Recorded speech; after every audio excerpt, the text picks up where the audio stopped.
When these images light up on a TV screen, they quickly grab your attention. This is because, in a certain context, you take them to be real. If shot in a recognizable location, like this major financial center, they are quickly broadcast all over the world.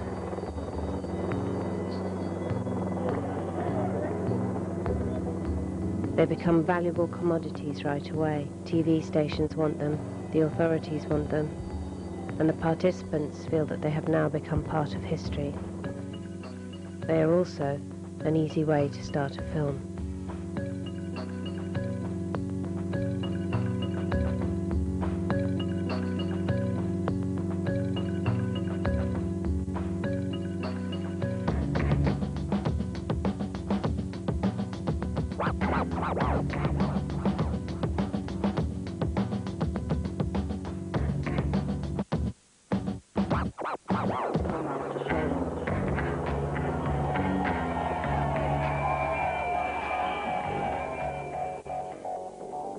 That feeling of not being at home in the city, yet at the same time, you know, that's where you live, that's where you come from. And in a sense, also wanting to celebrate the potential of the city, because I think cities are amazing, and they're being destroyed.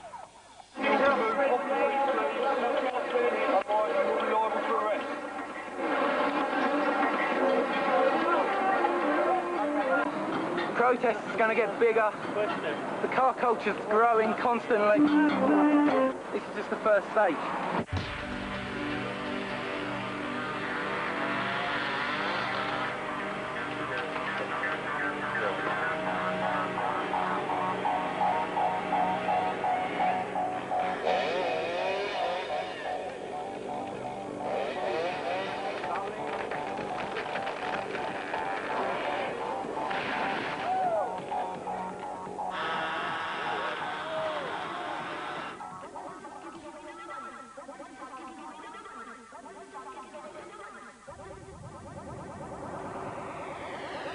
After 5 days and nights, the party is drawing to a close.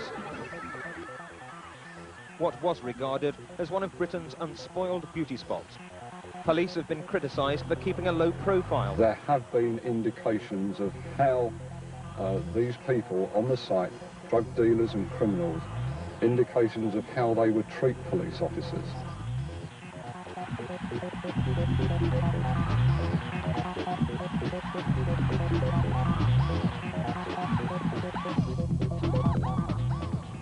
This, for example, is a syringe and some other item which was thrown into our garden and collected from the hedge on the Saturday night when we were totally besieged and surrounded.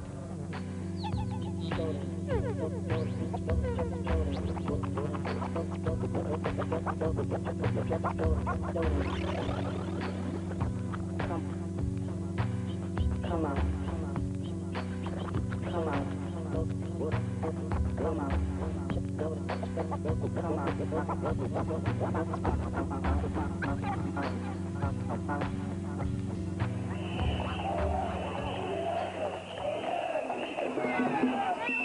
The vast majority of the 100,000 marchers did not see these scenes, but of course these are what made the news.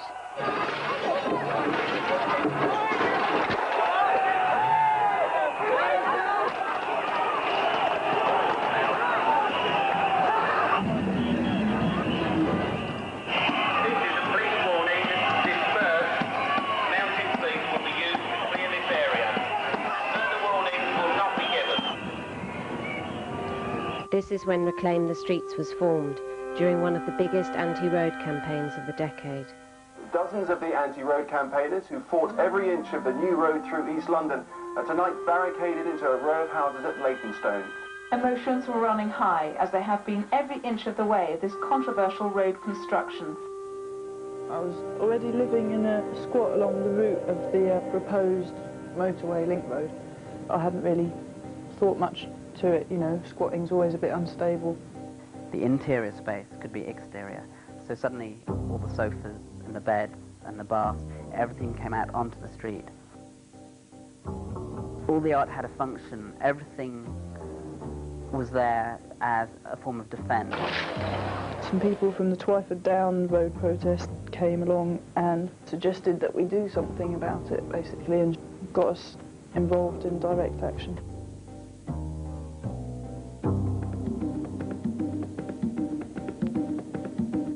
The sculptures were aesthetic, but they were also pragmatic. They were barricades.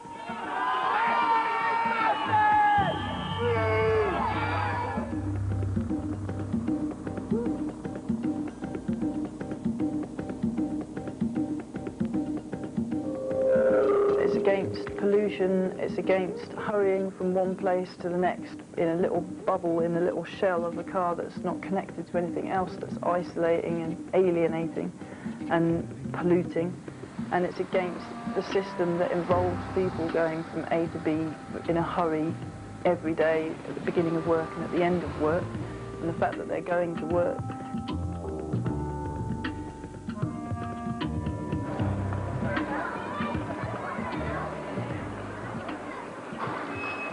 First we were scared that we just wouldn't get the numbers of people to make it work. About 100 people turn up. Meanwhile, others are waiting in Camden High Street, ready to stop the traffic with 2 second-hand cars bought for the occasion.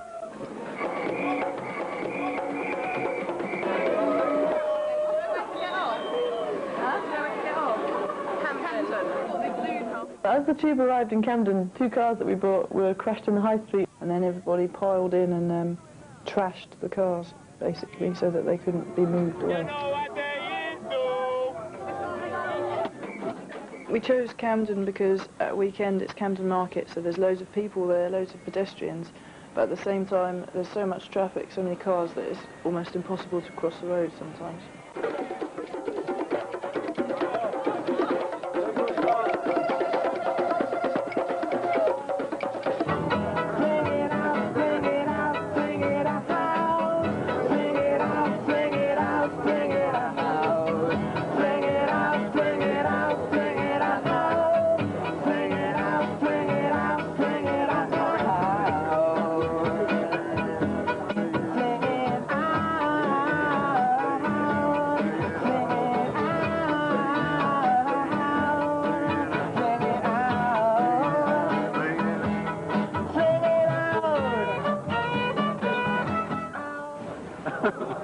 I want to get rid of the car, but I'd like to get rid of money so I don't have to work using the car.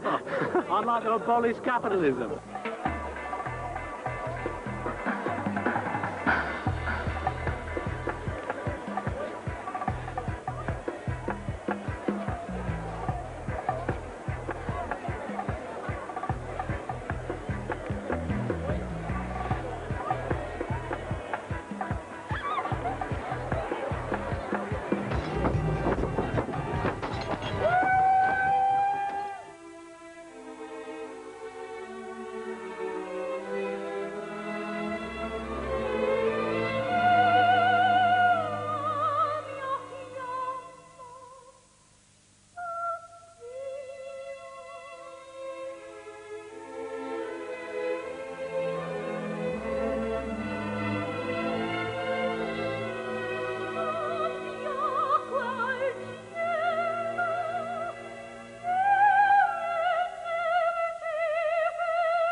It doesn't want to use its engine.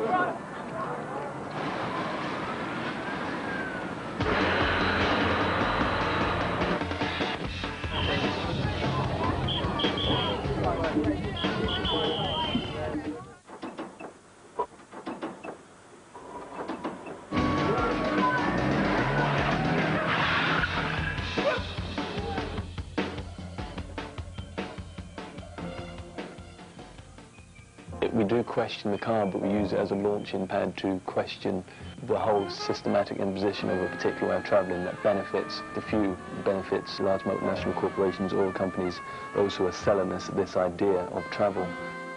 It turns a street into a road, which you can oppose the street to the road. The street can be much more about community, about social interaction, about relating to other people, about these chance encounters and so on that can happen in a real street. The road is a means from getting to A to B, that's it. There's nothing else going on. The idea that the car gives you freedom, well, what is that freedom? What type of freedom is that? You have to question this freedom that's being sold.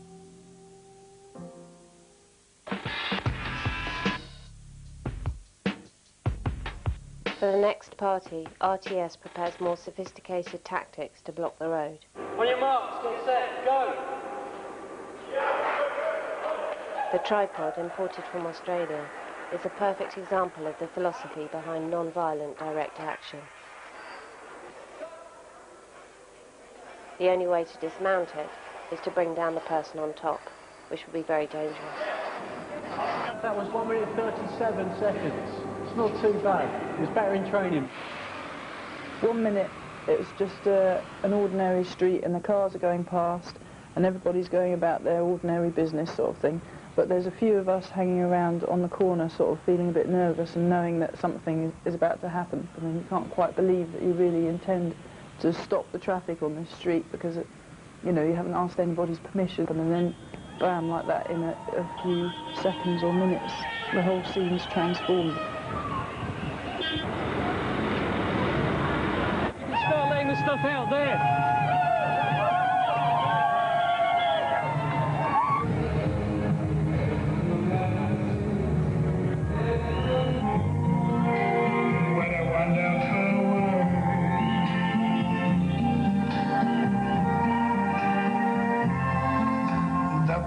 Of the rainbow, so pretty in the sky, are also the faces of people going by.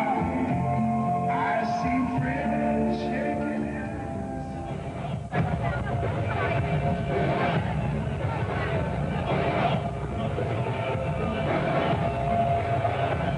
It means very different things to different people, and that utopian dimension excites lots and lots of people, but for very different reasons.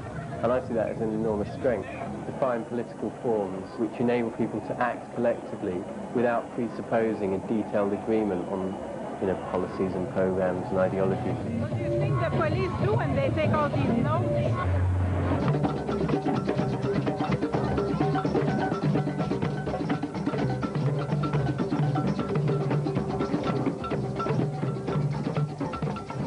Street party has the potential to get a lot of people organised and involved in doing direct action. And it's party as well, and everyone likes party.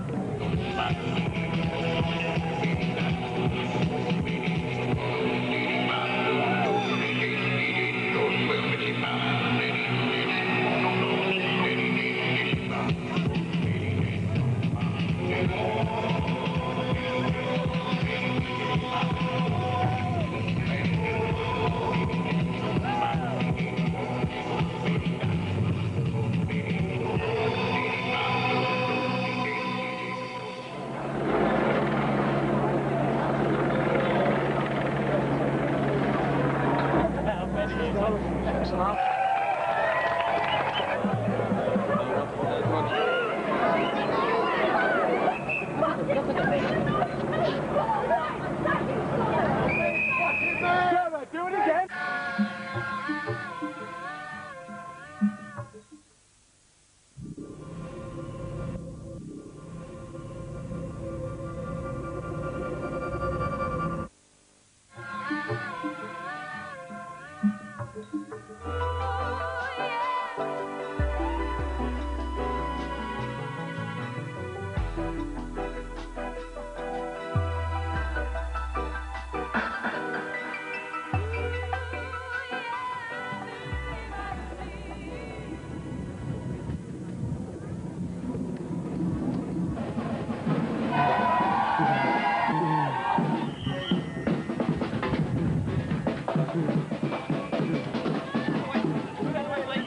Get your feet up! Lift your feet up!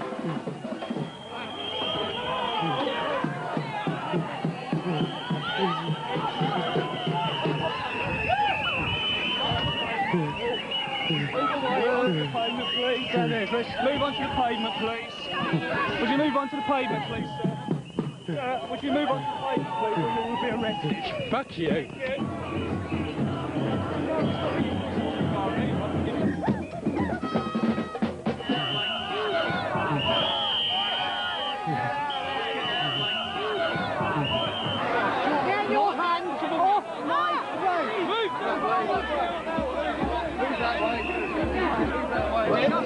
camera.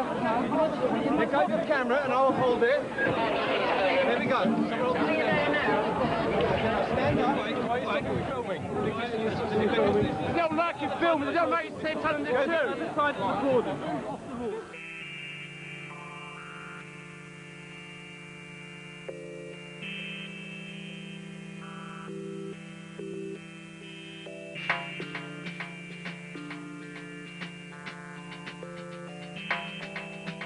It was 6 months of planning by regular meetings by a small group of people.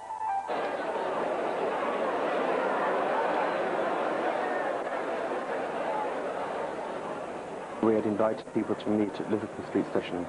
This was because it was a mainline station, and also because 4 separate tube lines passed through it. As far as the police were concerned, we could have been going off in any direction. And being such an important station, the police would have been unlikely to have closed it down. The action was over-planned because what turned out on the day to work best was the kind of crowd spontaneity.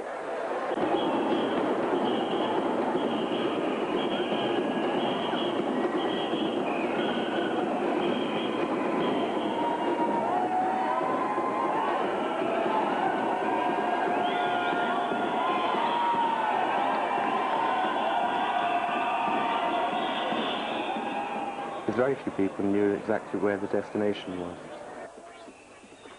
On the Central Line, every 3rd train arrives on the platform empty.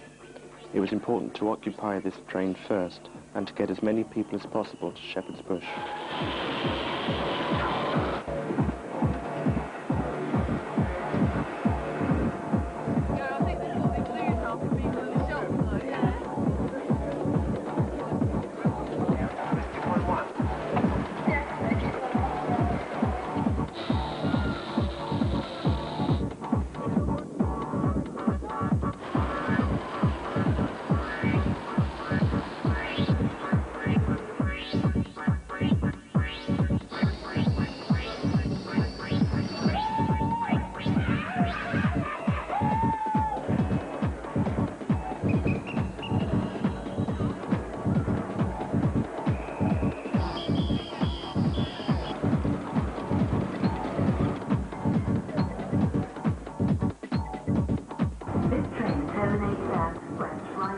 Tube, oh, it was incredible. Everyone was helping everybody else carry everything, and then they turned the escalators off, and we just knew something just terrible had happened.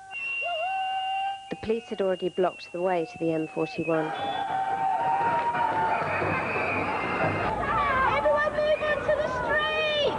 The street, not the pavement!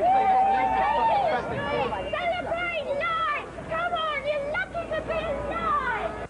There were now 2 options, a party in Shepherd's Bush, a major intersection, or one on the motorway. I don't want to have a party here, it was terrible, and it's fucked, it's fucking fucked, it was awful. The street was empty of cars, there was no more traffic getting in, and it was a bit desperate for a while. Well, we've stopped the traffic, but where is everybody? The police had closed stations near the motorway, but people got off elsewhere. And then I got a phone call saying, the tripods are up, the tripods are up. I was like fucking running and running and running. That way.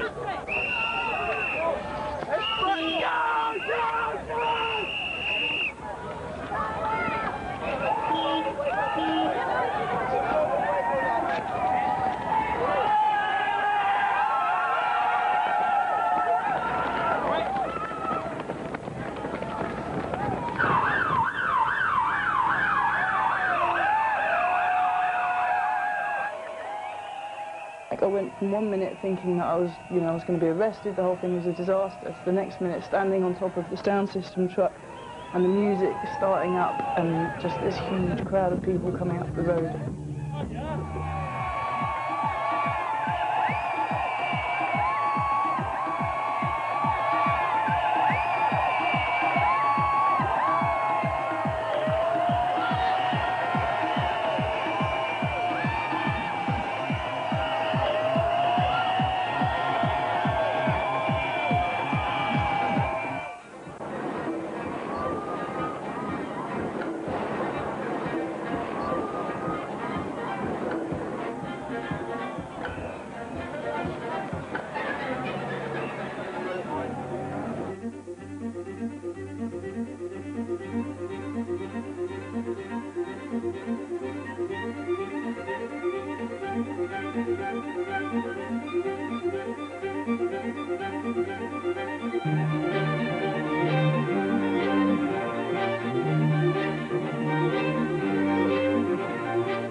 If we'd had some communication from the organisers, we could have actually probably arranged a few streets for them today, which we traditionally do with street parties anywhere in London. And I don't see it as a protest. It isn't a protest against anything. It's a celebration of the potential of freedom, of diversity, of an ecological society, a free society. It's not a protest against the car. It uses that as a symbol. This motorway here today that's been blocked, we can actually put a traffic plan around it without too much inconvenience.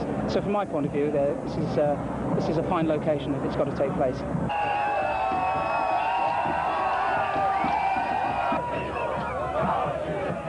You're not allowed to have your entertainment spontaneously self-directed, self-organised in the street.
Up until now, how would you describe the way it's gone?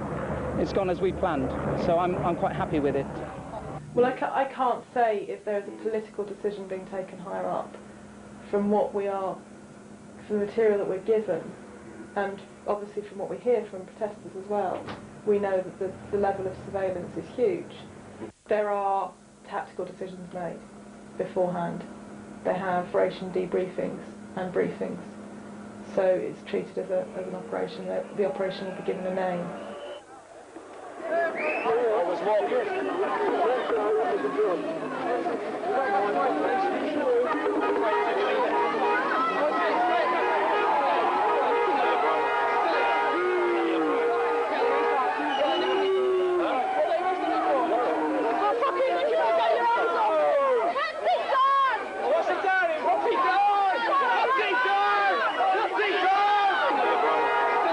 There, the Brighton one, anyone who put anything on or was involved in any way was arrested.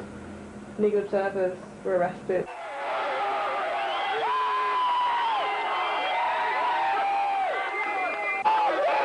Let me go! No! You can't then! You won't let me go and I'll stand up!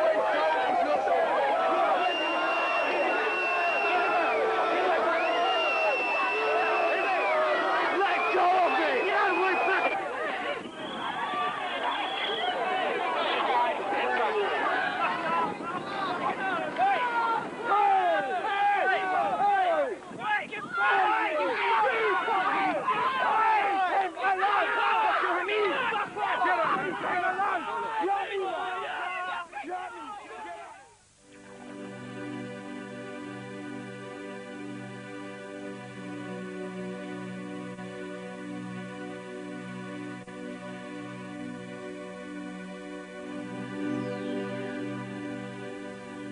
Well, the initial reason was because the company, Mersey Dock and Harbour Company, tried to impose an agreement, an overtime agreement that was previously negotiated. You get paid in 2-hour blocks. On this day, they said you're only getting paid 1 hour. The men never had it. The men got sacked because they wouldn't have it. They put a picket line up. The rest of the dockers on the picket line, and the rest is history. They asked us to get involved. We were willing to do so because it was important to make clear the social roots of the environmental crisis. Whereby we, if we decide to support our brothers and sisters in any given industry, then we must reserve that right, and we should never, never cross a picket line.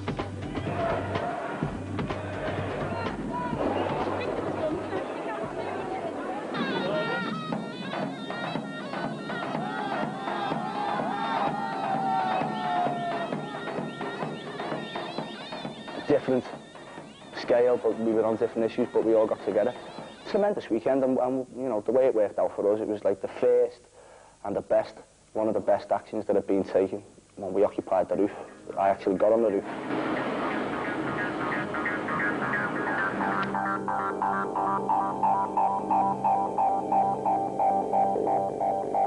And they brought a side to us that we needed to know how to get in there, what do we do, the practical side of it. And we're learning all the time still. But before that, we'd done like several small occupations ourselves of little officers and shipping officers, so we had the idea as well of doing something.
Message across, and it's getting a message of unity as well, that people can be together.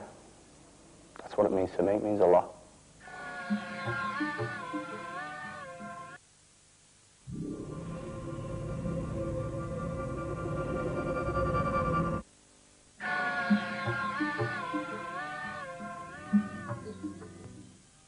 We're peaceful people, and we've just come to show ourselves having fun. Like, there's always a minority that causes trouble. The dockers, still on the picket line, call for a march for social justice at the end of a general election campaign that's being ignored by everyone except the media.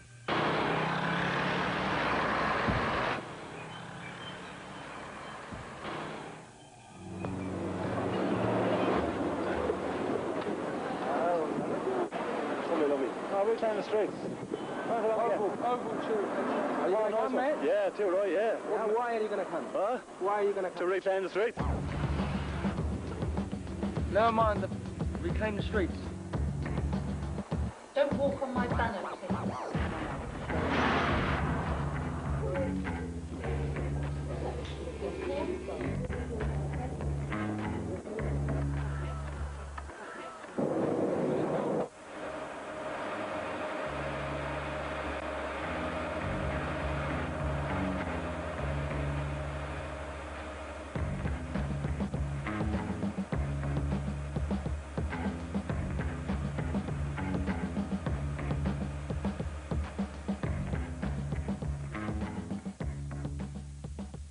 took the 20,000 copies of voting stands from the printing press down to St James's, Piccadilly. It was a central distribution point. People were going to turn up there and then go off to distribute bundles of them at tube stations, railway stations.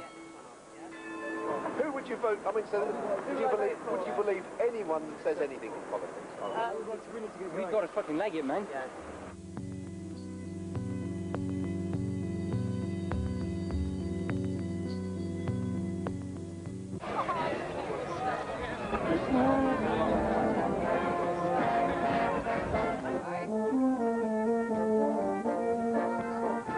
What made you join the march so unexpectedly? Well, we sort of felt that nobody gives a toss about mainstream parliamentary politics because it excludes absolutely everybody. I agree with everything John says. Yes, we're very close. We've learned a lot from each other. It's beyond friendship.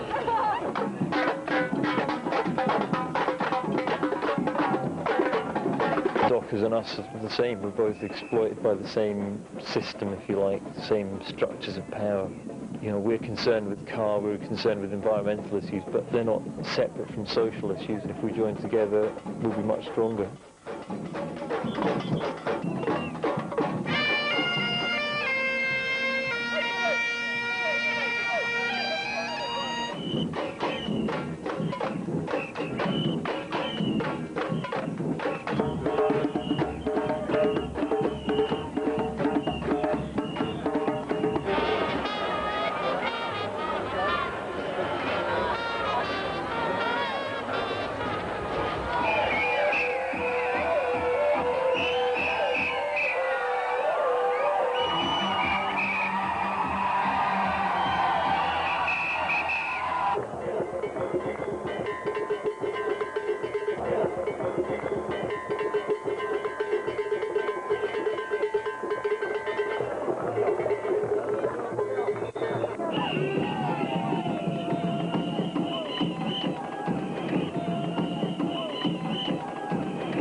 As they passed the entrance to Downing Street, someone threw a smoke bomb over the gates.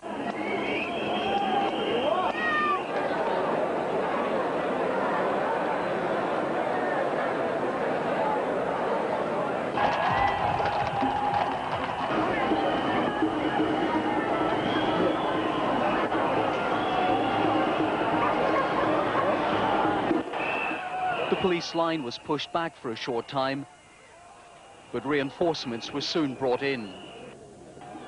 The crowd was divided up as officers succeeded in dispersing them along Whitehall. The whole episode lasted around 20 minutes.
do you feel about people who would say that, you know, direct action, shutting off the streets to traffic, etc., that that's really not a sort of democratic way to go on. What would you say to that?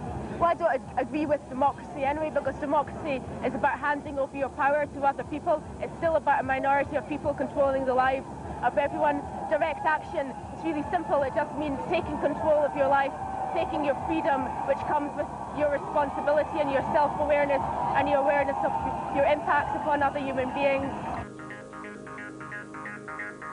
Yeah, stumbled into this. That's it. I saw all the police there. That's what made me wonder, why all the police like that then? There's nothing going on much, is there really?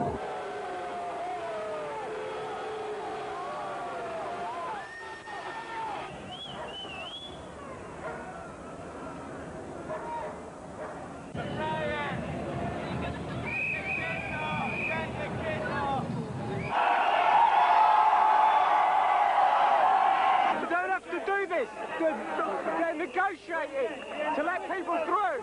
Riot police clashed with protesters outside Downing Street today when a march through London turned violent.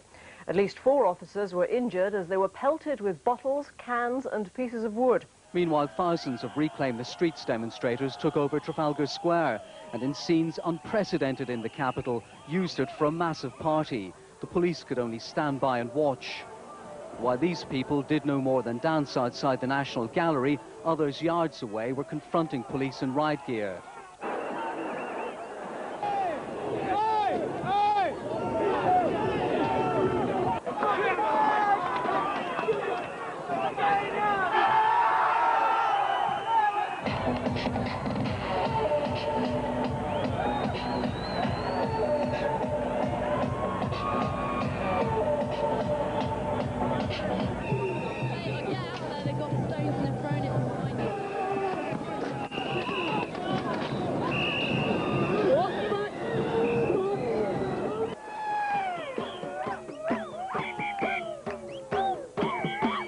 What you witnessed in the last half an hour is a very, very slow, patient and controlled dispersal of the crowd. I wasn't sitting on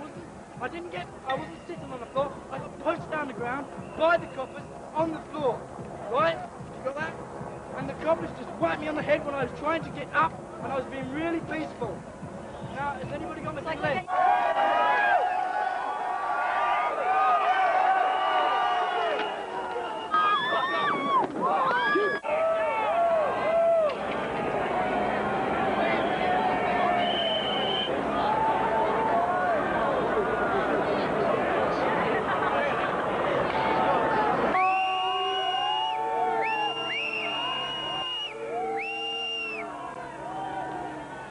Police are now standing back to allow the demonstrators, most of whom were non-violent, to disperse. Someone say cut! Someone say for a bit of that!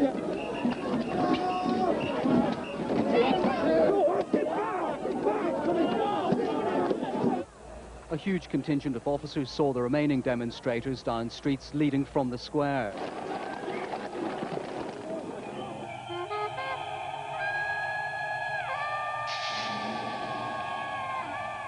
On the day after the march, every newspaper referred to Reclaim the Streets with the phrase militant environmental activists, suggesting that it was they who had been responsible for instigating a riot. Now, this phrase appeared in so many different broadcast and print media articles simultaneously that it meant that someone, somewhere, was peddling the phrase. I wasn't surprised, but I was shocked at the scale at which they did it. I mean, you've got to expect that from the press and the media in this country in general. They don't give a shit about real issues, and that's what it was about. It was about real issues, so they've done their best to close it down.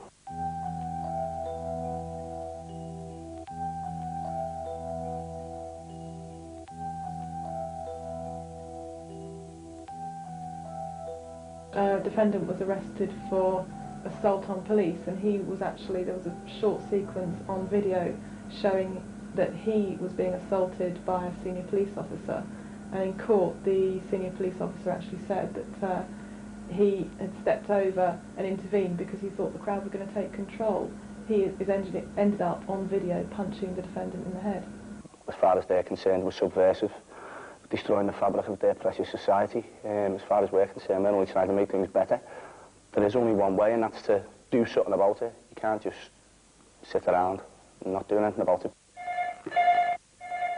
Richly famous streets, leave a message out to the town and we'll get back to you as soon as we can. There are 2 street fighters coming up.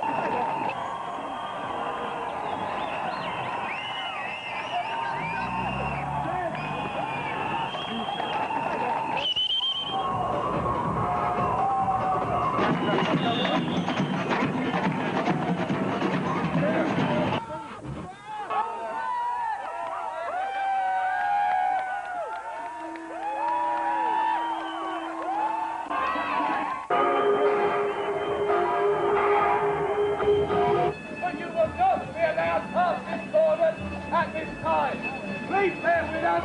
We respect your right to peacefully protest. We respect your right to party.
The main UK event is about to take place a few miles from where the G8 leaders are meeting. It's then decided to move a bit further up the road. The only apparent purpose of this action is to take an extra quarter of a mile of the motorway.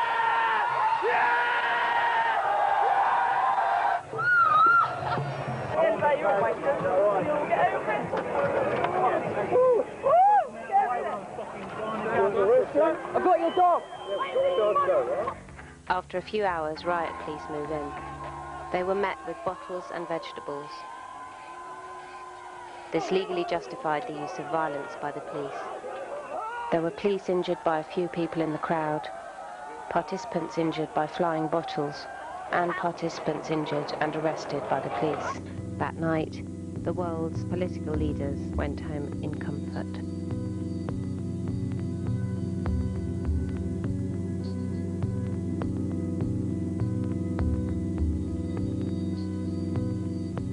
Corporate capitalism was to thrive, at least until the next spring, the last of the century.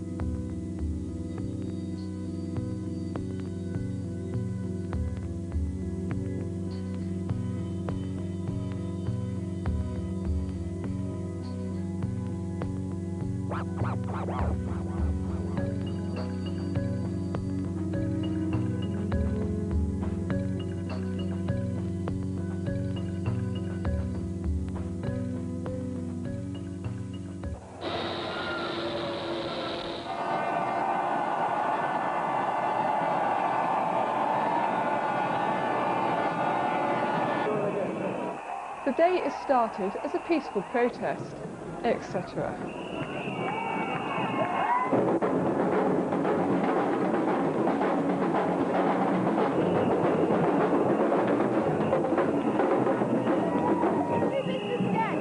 Yeah, sure.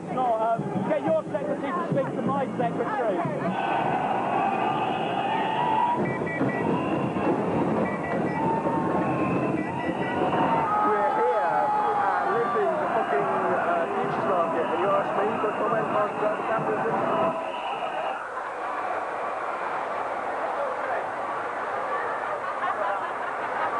Has the City of London ever seen anything quite like this? I don't believe it has. Information from all the parties across the world is coordinated and controlled by a London website that, although excellent at providing images, gave very little factual information. With all that violence, Rupert, have any people been hurt? Can I go first?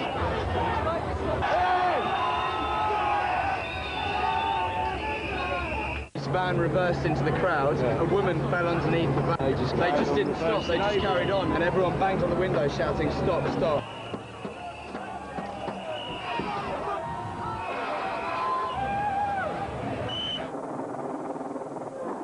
It had become easy to foresee much of what would happen, but it is more difficult to know to whose benefit. There were over 50 people injured, including a policewoman dragged off her horse. Most of those hurt were not part of the skirmishes and are unlikely to come back to an event labelled as direct action. A police report eventually blamed the force for not being hard enough and asked for laws allowing for the control and surveillance of internet communications. They also warned that unless there was a way to stop this new type of violent protest, peaceful demonstrators and members of the public would get hurt.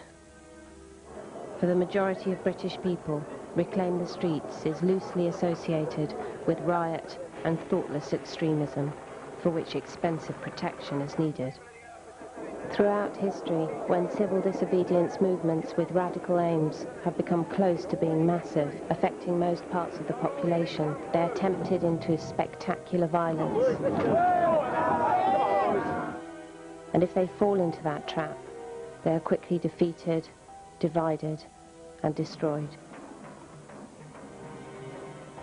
A movement that allows itself to become inaccessible to the millions whose political opinions are shaped by corporate media and daily submission to the system is condemned to remain a counterproductive symbol, an appendix of the state, and a spectacular substitute for creative rebellion. If you're living in a system that's shit and you can provide even temporary moments of possible futures or possible different ways of doing things, then that's great. I don't care if it's only temporary, it's better than nothing. And also, the memory of that lasts, doesn't it? Everyone who saw it, everyone who was part of it, that stays with them, and the awareness that it's possible to do something different.